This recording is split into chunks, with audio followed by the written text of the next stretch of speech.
Are you ready? Now, I want you to be on your best behavior because he's checking to see if we are naughty or... Are you there? Is our guest here?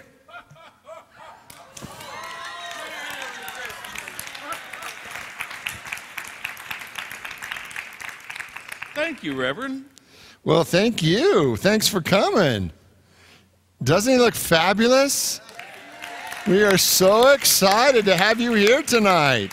Well, we know that most of these people here are going to be on the nice list. Well, that's the question that we have for you tonight. Really, that's the question I have for you tonight. Am I on the naughty or am I on the nice list? And I have to be honest, don't I?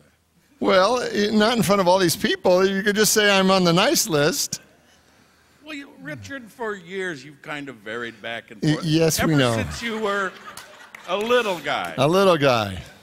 And like right now, you're right on the teeter-totter. Yeah, I thought I might be. You could go either way. This talk might be the defining moment then, you know? Very well. Last week, I understand you were the Grinch, and when I heard that, oh, we can't put him on the nice list. Well, I thought I was very nice as the Grinch. Well, I thought you were wonderful, and as the story goes, you turned out not to be such a bad guy anyway. After my heart grew 3 sizes bigger. Yes.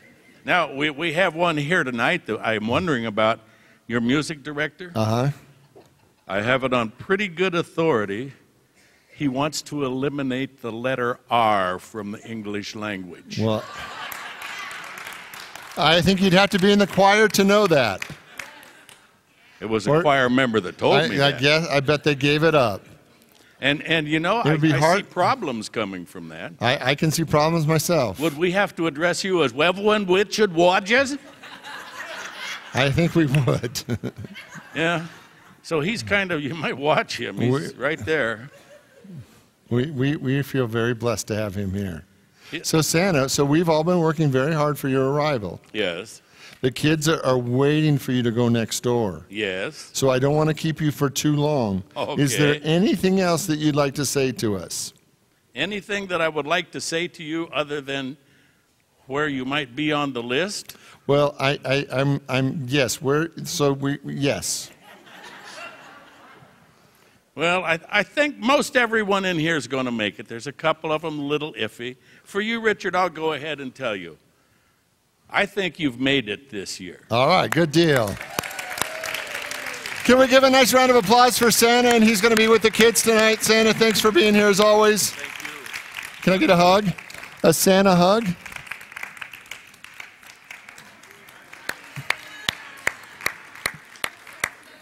Thanks, Santa. So let me ask you a question. If you looked at yourself in your own life, would you consider that you're on the naughty list or the nice list? And the reason that I'm asking that question is, the question really is, how many of us were taught that unless we're nice, life doesn't work for us? Right? Anybody taught that idea? That if you're not nice, life is not supposed to work for you, right? And the thing that's so confusing is when you feel like, I am nice, so why isn't life working for us? Have you ever felt that way?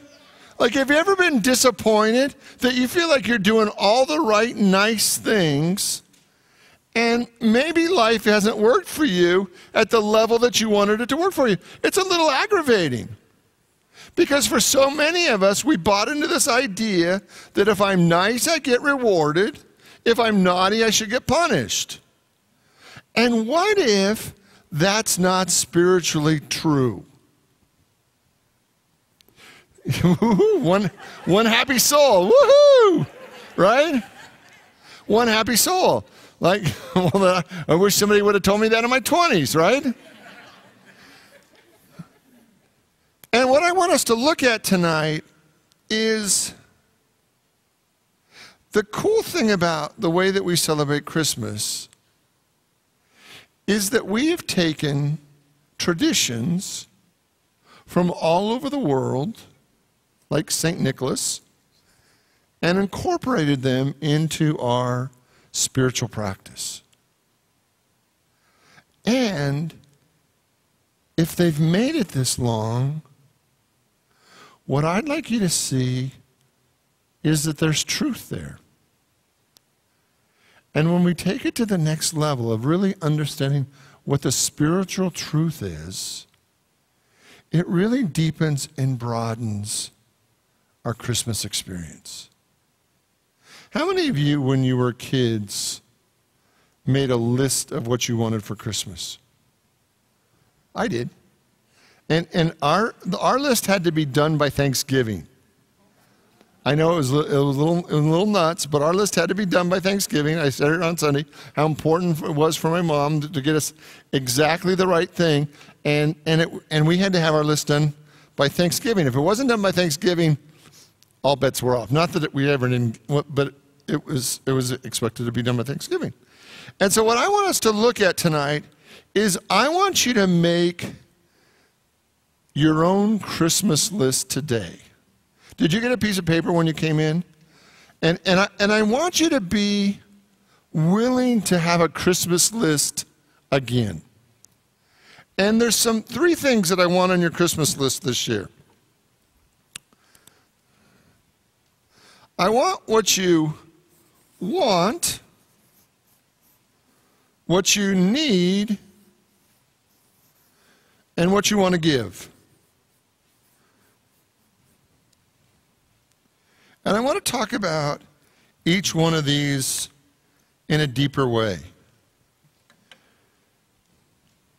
Because the idea in Christmas that is spiritually true, how many of you when kids went and sat on Santa's lap and told Santa what you wanted for Christmas, right?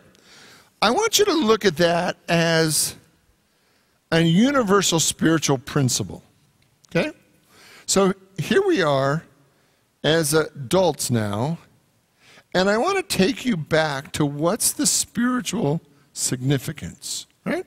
So imagine tonight, as we come close to the end of this year, that the universe is inviting you to come sit on the lap of the infinite and ask the universe for what you want. Because in reality, that's the role that God plays for us. God is this infinite source of good, and the number one question the universe asks us over and over and over again is, what do you want? What do you really want? What is the thing that your soul wants? What do you really want?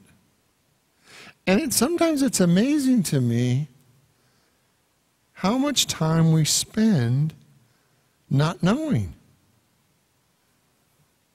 Like we're not really sure what we want. And we're not sure if we deserve what we want, or if we've done enough good to get what we want, or if it's okay for us to have that much good. And what I want you to see tonight is over and over and over again, God is asking you, what do you want? Because how you answer that question defines everything else. What do you want? Like, let's just say that what you wanted tonight was revenge. Right? Say someone's taken advantage of you this year, and the thing that you wanted the most is revenge. Now, if your soul is asking for revenge, right, it sets up a whole level of experiences in your life. Do you see that? Have you ever lived at the level where it's kind of an eye for an eye and a tooth for a tooth? That level of life where you're keeping track of who's done what to you, and you're trying to figure out how to get back to them. And what I want you to see tonight is that whatever we ask for, at some level, creates our experience. And so there's a point because God just infinitely loves us, and we all have free will, and you can ask for whatever you want to ask for. And if you want to ask for revenge, you can have revenge, and you can live life at that point of view for as long as you want to until you get tired of living life from that point of view. And then when you're ready to change your point of view, you get to change your point of view, and you get to move up to a higher level or a lower point of view or a different point of view. But what I want you to see is over and over again, whatever you ask for creates your reality. So what do you want? If you were going to sit on the lap of the infinite tonight, what would you ask for? Would you ask for enlightenment? Would you ask for to win the lottery? Would you ask for love? Would you ask for a red Ferrari? Oh, yeah, that and world peace. You know, but what would you ask for? Because what I want you to see is what you're asking for is defining where you are in your life and is responding how the universe is responding to you. So what do you ask for? And realize there's no way to ask that question, and there's no way to come up with a wrong answer. There's absolutely no way to come up with a wrong answer, but what you ask for is what creates the dynamic of your life. It's what creates what's going on with you. So whatever you ask for, that's what's creating, and that's what you're taking into the new year. That's what you're taking into the new level of life. So desire is never the problem. How many of you were ever raised in a household where desire was like you were shamed for wanting too much? Like if you asked for too much, like if you went too far, then you were thought to be greedy or unappreciative or just plain wrong or bad, right? But what I want you to see is that the universe never says that to you. The universe can give you as much as you want, but the key is, what are you going to ask for? What is the thing that would be the most impactful to you? Would it be a healing? Would it be love? Would it be joy? Would it be abundance? Would it be a new job? Would it be a better job? Would it be a new place to live? What is it? And tonight, can you imagine sitting in the lap of the infinite and giving the infinite your list? Well, Richard, I don't want to seem greedy. Okay, well then only pick 2 things. Right? Because that in and of itself creates your reality. Do you see that? Like if you really wanted 5 things, but you only asked for 2, thinking, well, I'm going to kind of hedge my bets. I don't want God to think I'm greedy. Like the infinite could see that your 5 things would be 5 things too many, right? So then over and over again, can you see ways in your life that you don't really ask for what you want? Or you ask for 80% of what you want, but you won't ask for everything that you want. What if tonight you made a list of what you really, truly want from life? And you were willing to actually write it down. There's 3 things I'm going to ask you for tonight. And the want, I'm going to invite you to let your personality, your humanness, your ego even, I want you to let your ego, your personality, your humanness be really clear about what you want, right? If you want a red Ferrari, if you want I want a blue down vest. I want a blue down vest. It is the top on my list, a blue down vest. I know it may not sound like a big deal to you. It's the top of my list, a blue down vest, right? So it's on the top of my list. So what would be on the top of your list? What's the thing that your humanness wants the most? And now I'm going to go to your want. And the want is what your soul wants. What is the thing your soul wants? What is the thing that would really spark and excite your soul?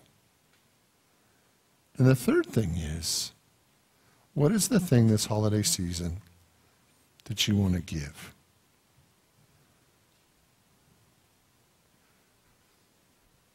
See, I think so many times we're not always very clear. And when we're not really clear with the universe, sometimes what we get in return isn't very clear. Or we get a lot of things that are kind of mixed results. And tonight, what if you gave yourself permission to have the life that you really wanted? That you could just straight up write it down and ask for it. What is the life that your humanness wants? What is the thing that your soul needs? And what is the thing that you want to give to the people around you, that you want to give to the world? It may be an act of service. It may be an act of kindness.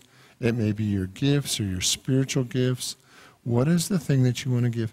And I'm going to invite you to be clear about all three of these things. Because over and over again, the more that we get to a level of clarity, the more powerful everything in our life becomes.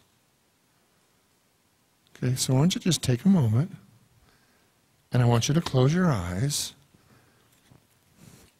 and I want you just to ask your humanness, your humanity, your personality. I want you to ask your personality, what do I really want? If I could have anything, if I could sit on the lap of the infinite, what do I really want? And for a moment, I just want you to listen.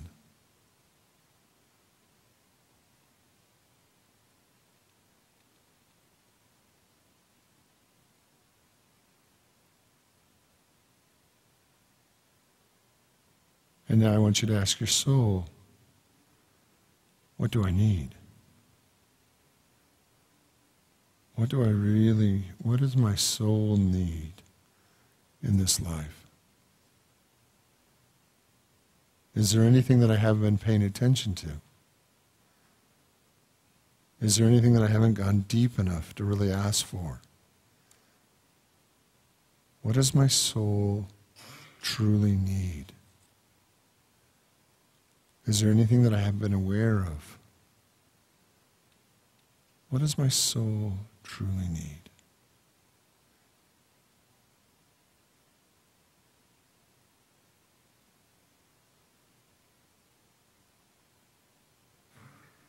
And then the next question, what is it that I want to give? What is it that I want to give to my friends and family? What is it that I want to give to the world? What is it that I have yet to fully give?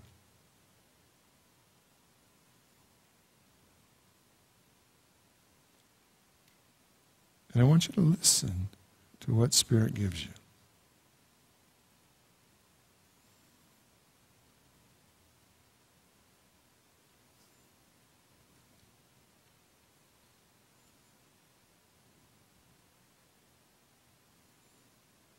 And feel the activity of God right there. That you are sitting on the lap of the infinite. And God says to you, what's on your list? What is that you would love to receive? And you can say to God, it's right here. This is what I want the most. This is what I want, this is what I need, and this is what I want to give. And from that place of absolute clarity, we move into our life. We complete this year and move into the next. In the name and through the power of the living Christ, we give thanks. Amen. So could you do it? Could you come up with at least one I want? Could you do it? No, like foreheads. Okay? Could you come up with one, identify one I need?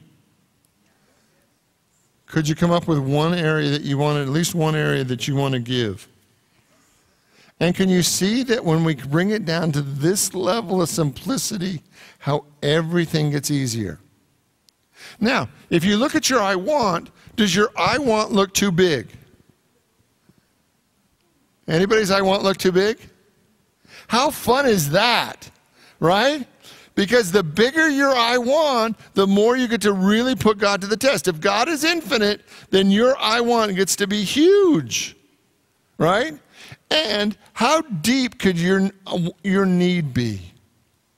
Is there any need that God cannot bless you with? And what if the gift that you want to give is the very gift that God wants to give through you? What if it's the thing that God has placed in your soul from the beginning?